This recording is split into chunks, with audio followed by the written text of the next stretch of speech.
The 12th man is deeply rooted in the history of American football, going all the way back to 1900, and an article for the University of Minnesota referencing the mysterious influence of the 12th man, the fan, or as the magazine called him, the rooter.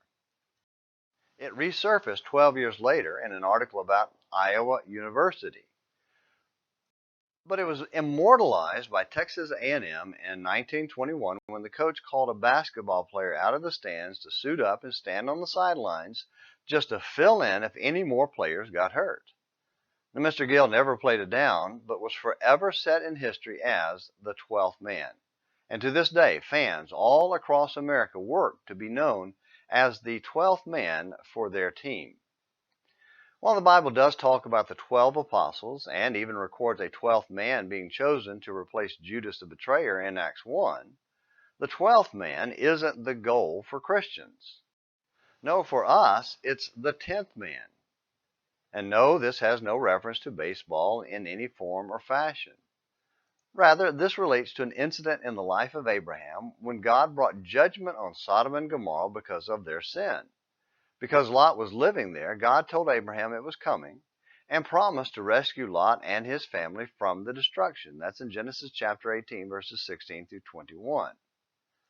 Once Abraham found out, he began bargaining with God in one of the oddest exchanges between man and God. Beginning with 50, Abraham pleaded with God not to destroy the cities if there were enough righteous souls. So God said he would spare the cities if 50 righteous people were found. That's in verse 26. Abraham boldly bargained with God through 45, 40, 30, and even down to 20. Finally, he quit at 10. Perhaps he thought that was enough.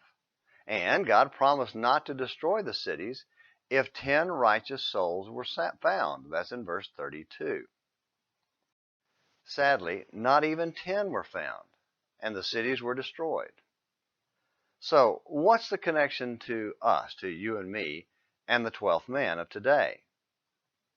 Well, it's simple. Instead of complaining about how wicked our nation and this world has become, let's work on being the 10th man. Imagine how many righteous people would fill this nation and this world if every Christian was determined to be the one who stands between mercy and destruction. If every Christian was determined to be that 10th man that was missing in Sodom and Gomorrah. Well, that leaves us with one final question. What are you rooting for most?